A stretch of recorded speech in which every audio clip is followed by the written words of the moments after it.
You're listening to Be Kind, Rewind with Tim Nydell, taking you back to when movies were actually good. Mark, how are you, buddy? I love Hey! the little quarantine beard you got going on there. Yeah, it's been I've been growing it for a year since the whole COVID started. Have you shaved it at all? Have you trimmed anything at all? I've trimmed it a couple times, but I've actually gotten some movie roles because of it. Because of it. So Wow. I'm letting it go because of that. It's like my magical beard that Oh man. suddenly everyone wants me to be in their B movie. So maybe the quarantine was a good thing for you at least. Yeah, I think so. I think it turned me into a different person. Yeah.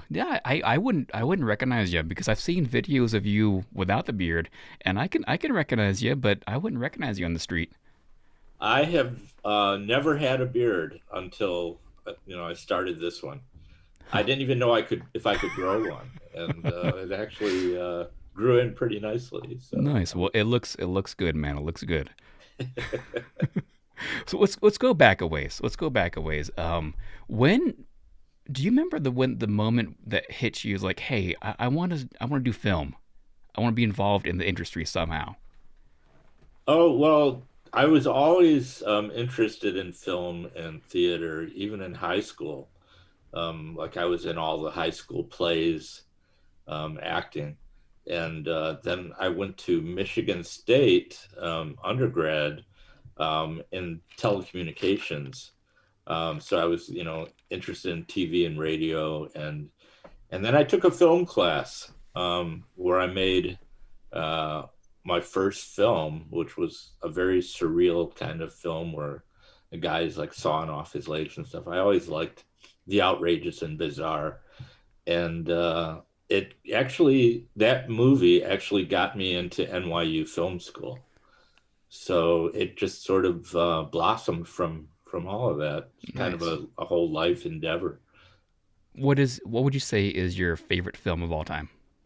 I've got some strange ones. I mean, not that strange. I love Freaks, but I've got some that normally you wouldn't think would be favorites of mine, like Badlands, Terrence Malick, Yeah, okay. Hair, the musical. Wow.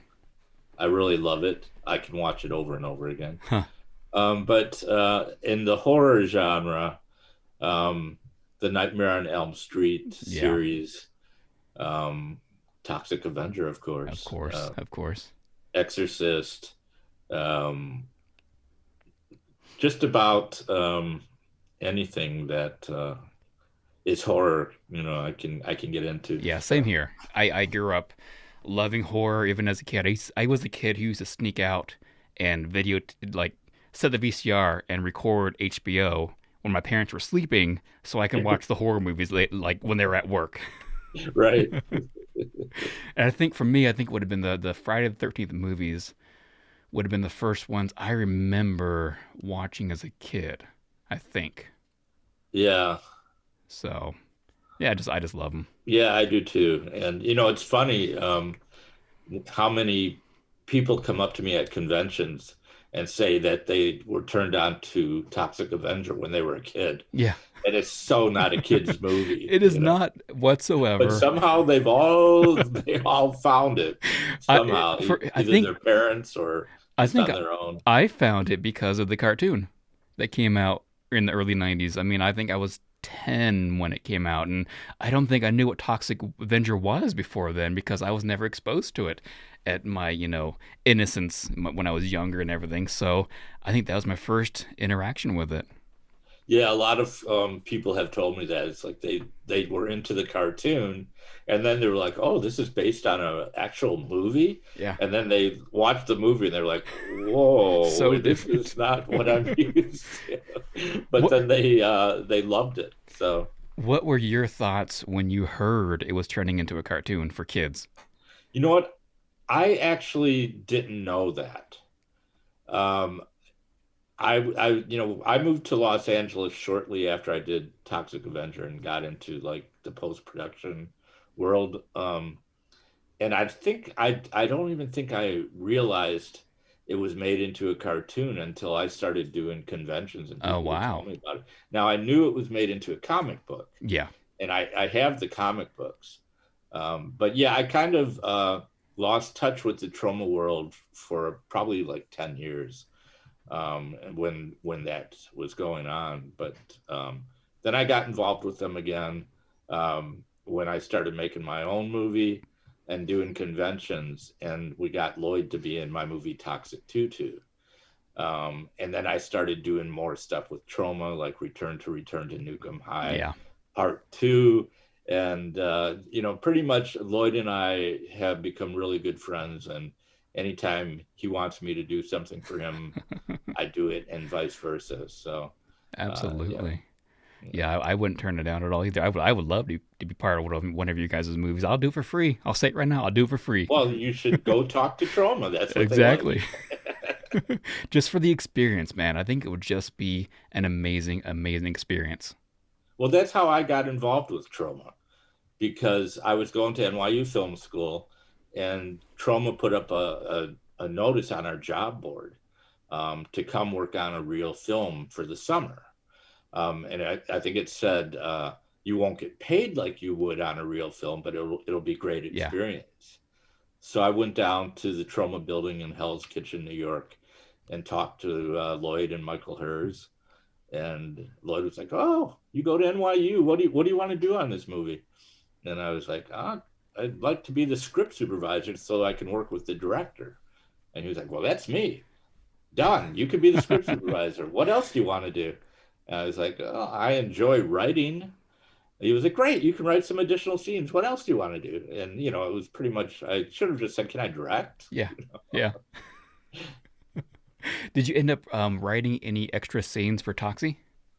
Um, Not well. Actually, I improved some scenes, like the whole scene in the bathroom where Mother is knocking on the door, wondering what's going on with Melvin. I kind of walked her through that whole scenario. Wow. So I kind of wrote it on the spot. But the first film I got involved with Troma was called The First Turn On, and that was the year before Toxic Avenger. And I ended up acting. I was the script supervisor, and I ended up acting in it because an actor that was cast for a pretty major role just did not show up one morning. Wow. And we were sitting around waiting for this actor. And finally, Lloyd said, "Mark, you do it." And so, like I said, I've always enjoyed acting, like in high school and Yeah. college. And so I jumped in, and he was like, "Just be outrageous, be over the top and obnoxious." And I was, that's kind of my specialty. So they loved what I did. And then the next year, when they were casting Toxic Avenger, apparently Lloyd says they interviewed 100 kids to do, Melvin. And finally, he and Michael Hers said, "We really like what Mark did last year on The First Turn On." And they called me up and told me about Toxic Avenger. It was called Health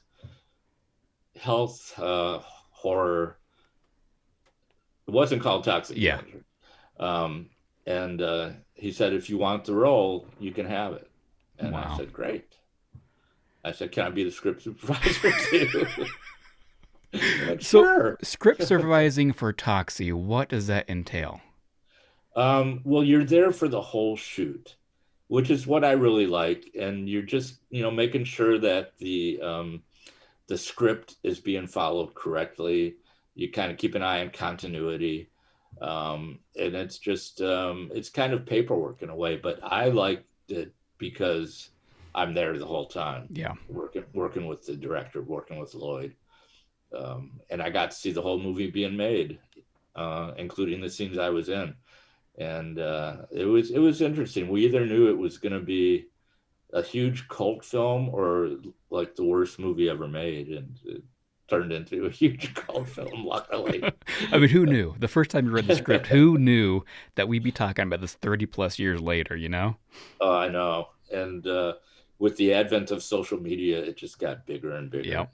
And that's when I started doing conventions, because I didn't do conventions for like 30 years. And then when I started doing them, I got a call from the people that run the Mad Monster Party in North Carolina. Mm. And the guy called me on my home phone, which I usually don't even answer. I just use that for junk calls. Yeah. But I think the caller ID said Mad Monster. And I was like, I wonder what this is. That? And so I answered it, and the director of the Mad Monster Party, Eben McGar, he was like, "Is this Mark Torgl?" And I was like, "Yeah, who's calling?" And he got all excited. He was like, "I run this convention, this monster convention in Mad Monster, and you've got fans that want to meet you, and we want to bring you out there and set you up." And so I decided that this would be a good chance for me to document it. And I called one of my film school buddies, Joe Nardelli, to come and let's document this. It'll be fun. And then we turned it into a narrative feature. I kept doing more and more conventions, and that was kind of the backdrop for Toxic Tutu. And it's just it just blossomed from that, and we actually finished it. We have distribution, and it's available. It's what we've called it is the almost true world of whatever became of the Toxic Avengers, Mark Torgl. It was fun, and so. And I watched it last night on Amazon Prime. Did you? I did. Yes. Yeah, I didn't know. I didn't know it was there. All over. Yeah, it was great. It was fun, man. It was a lot of fun to see, and I didn't expect to see Johnny Fairplay in it. You know Johnny? I don't know him personally, but I've seen him in a lot of stuff. Yeah.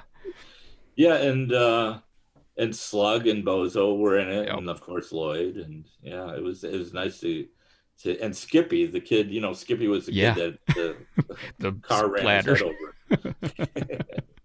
Yeah, it was a fun time. I recommend everybody checking it out. It's free on Amazon Prime, so I recommend it highly. Yeah, it's also available, I think, on Google Play, Vudu, Apple iTunes, and you can also buy the DVD from Amazon. Nice. So if you had to describe to somebody what it's like filming a Troma movie, how would you describe it? It's not a normal movie. It's not a normal production. I've worked on normal productions. Troma, anything can happen at any time. They kind of fly by the seat of their pants, make stuff up along the way, do things as cheaply as possible, because they're usually low budget.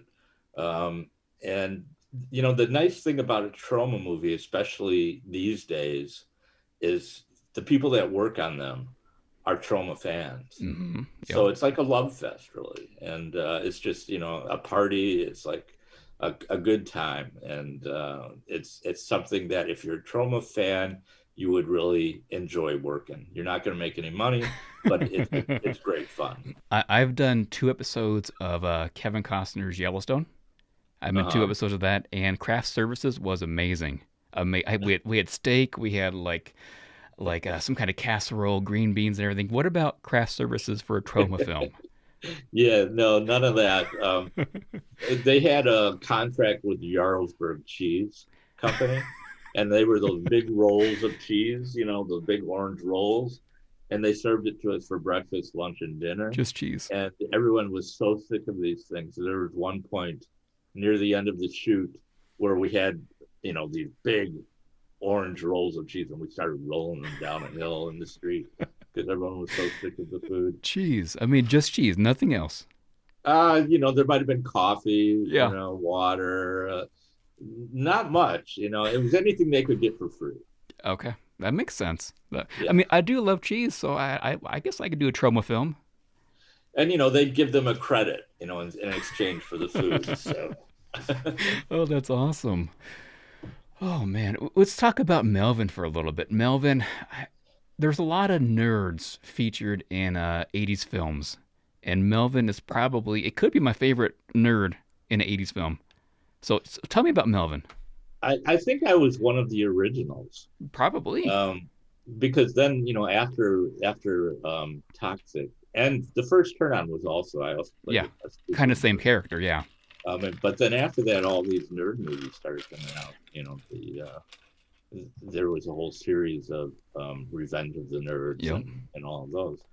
Um, but I just, saw it as a socially awkward kid that just did not fit in society. And that's kind of how I played it, starting with the first turn on. And it just gave me the opportunity to be bizarre and wild and over the top and crazy. And that's what I'm known for, is my over the top acting. I don't know if I could ever do a serious drama. Yeah. But I have lots of fun doing these, super nerds that just don't fit into society. And that's kind of my niche, and I enjoy doing it. So I hear the scene with the sheep was kind of a pain. We have to well, get it close and wasn't personal. that it was a pain, but when the lights went on, I had not really seen the sheep until we shot the scene. The lights went up, and I was like face to face with this sheep, and there were all sorts of like gnarly bugs jumping around on it, and it was like, it helped actually the scene, because it made me sick, and I was like, oh my god, this thing is full of gnats and nasty bugs and crawling all over it. And so I could really use that to almost throw up and run and Yeah. jump out the window. Which that jumping out of the window is one of my favorite scenes in the movie. It's so obviously not you at all. Nobody had my shoes on. Well, there you go. There you go. Looks just like you. And then I But I love. did jump. I did, after the stuntman did the scene, did the jump. I actually did jump headfirst into the barrel, Nice. or at least went in there head first and came out of it. So when I did come out, and I started melting, before the transformation. And remember the scene where I caught on fire? Yeah. I actually did catch on I fire. was gonna say because I see two drops drop on top of you when you're laying down. Yeah, and one of them landed on my hand, and I actually still have a scar Wow. from it. So, it's my tattoo from Troma. Your Toxie tattoo. Yeah. And then we already talked a little bit about the bathtub scene. How much that had to have been hell to shoot that bathtub scene. Well, the thing the story I tell about that is, we were in some warehouse that had I don't even know where they got the bathtub. They probably brought it in, but there was no hot water. And so they filled it up with like this really cold water. And it was like, we were trying to warm it up, by heating water and turning it on. But finally, I just used it again, just as part of the pain of it all, and because it wasn't warming up. But it took a long time, and the makeup was really involved. They had these bladders all over me, and it was not special effects. It was like rubber bladders, and there were people down below blowing into them, Wow. so that I was bubbling up, and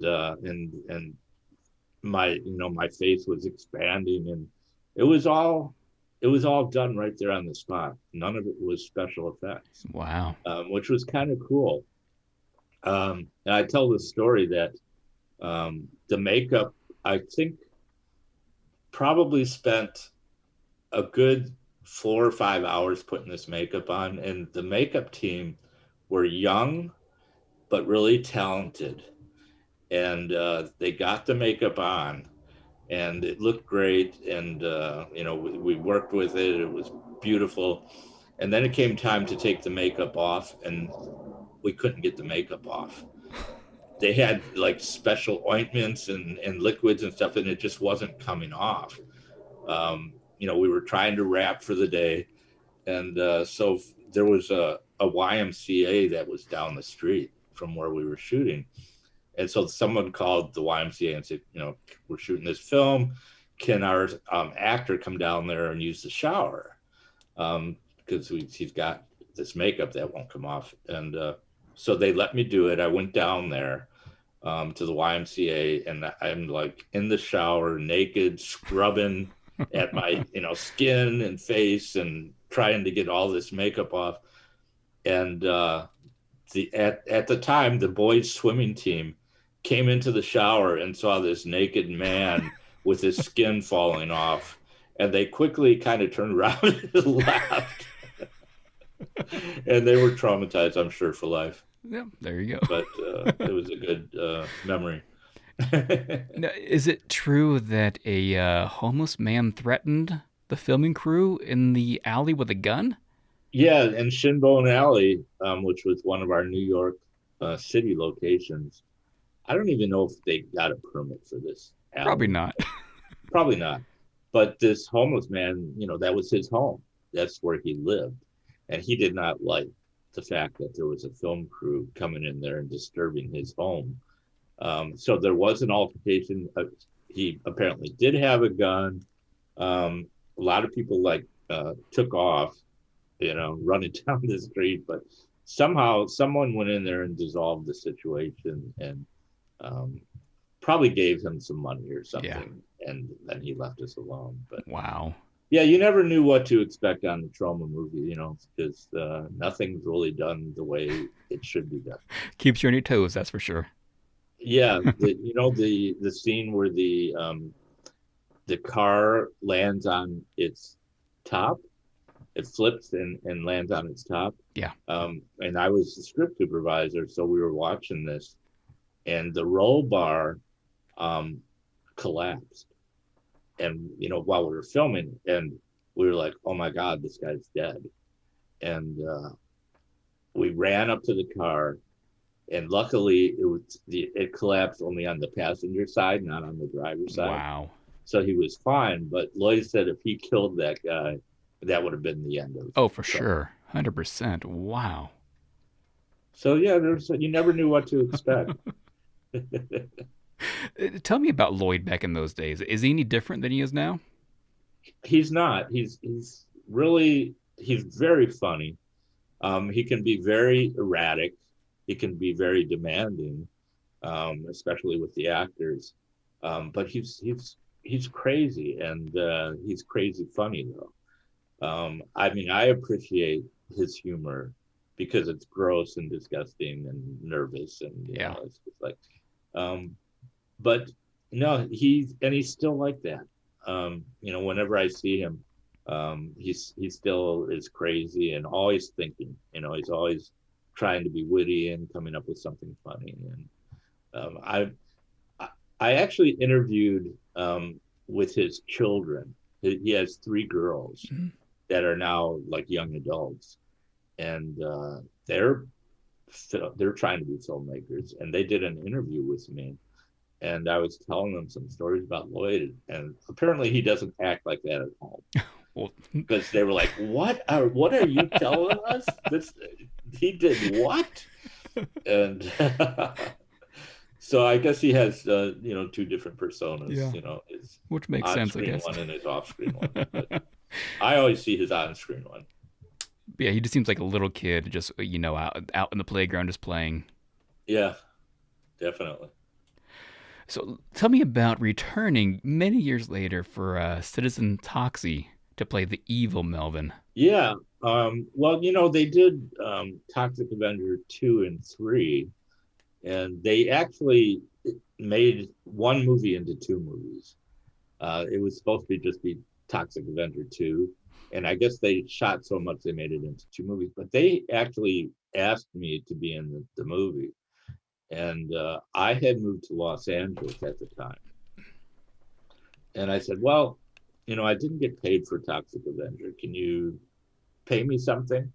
And Lloyd was like, oh, come on, Mark. That's not the Troma way. And I was like, Lloyd, come on. I'm living in LA.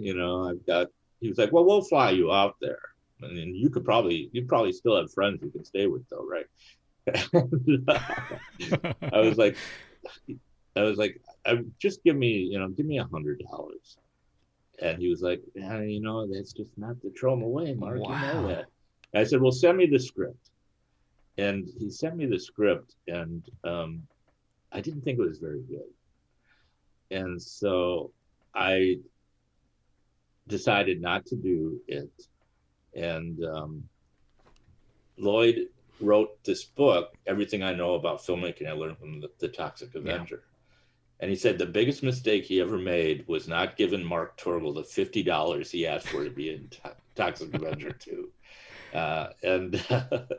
But then when 4 came around, probably, I don't know, I guess almost 10 years later, I did it just to get back and have fun doing it.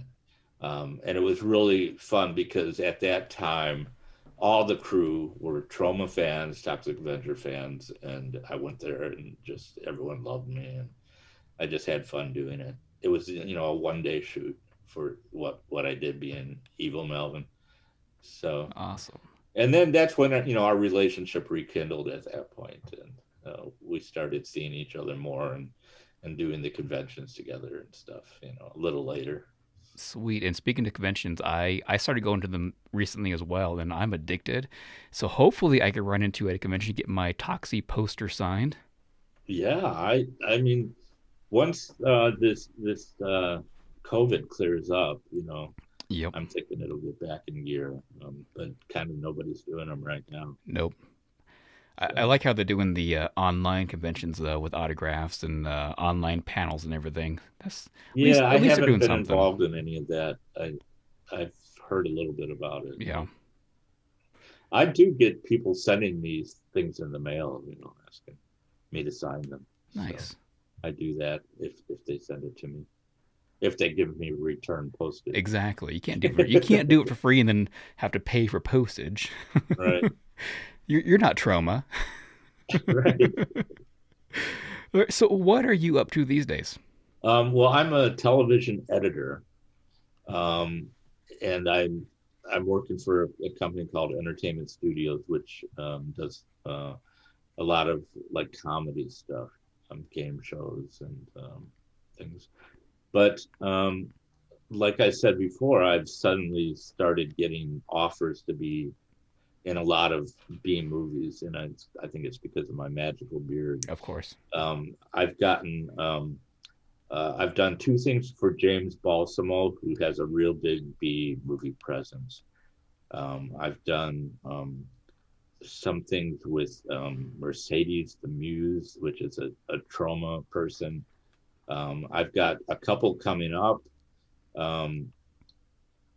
There's something called After School Lunch Special, and there's another one called Technically. I'm just getting all these offers, and so I go and do these on the weekends. Wow. And so it's nice to have that altercation from my edit bay, where I'm sitting alone in a edit bay, and suddenly I can be the celebrity again. Well, you still look good. The beard's rocking. So I don't blame them from hiring you whatsoever. Oh, they're talking about doing a Hollywood version of Toxic Avenger. Yes, I have heard that. I was going to ask you about that, but I didn't know if you knew anything about it. Well, I know it's not in production yet, but apparently there is a script, and apparently it's a really good script. Wow. The actor that they're getting to play Toxie, what's his name? The little person that was in Game of Thrones. Okay, yeah. What's his name? I don't remember his name, but I know who you're talking about. Which I think could be really funny and interesting. So, and Lloyd and Michael are producers on it, so they have said that there's interest in a cameo for me. So sweet. So that would be nice. Oh, and you know what would make it better too is if they get James Gunn to direct. Keep it in the Troma family. Yeah. Lloyd asked me who should direct this. I said, get James Gunn. He was like, you want me to ruin his career again? But I think that would be, a great connection. Because most people don't know he was involved with Troma, Right. So I think to keep it in the family would be great. Yeah. It'll be interesting. Again, it might be on hold again just because of the pandemic, Yeah. like a lot of stuff is. But I could actually get paid for doing, a Toxic Avenger. For the first time ever. All right, so where can people find you online? The main thing is Facebook, Mark Torgl. There's also a Toxic 22 Facebook. There's also a toxic22.com that talks about that movie. But I primarily keep up to date on Facebook with the Mark Torgl, and I've got the most fans that you're allowed to have. I have 5,000. So Nice. it's hard to get new ones unless I get rid of people. Yeah. But, I kind of update that frequently. So that's the main place. Very nice, Mark. Well, thank you so much for your time. Big fan of your work as Melvin. Such an amazing, amazing nerd, man. I love it. Well, it's nice meeting you, Tim. Same here. And let me know, where this can be seen Absolutely. or heard. And it's been a pleasure. Same here, man. Hope to run into you at a convention sometime. Yeah, I hope so too.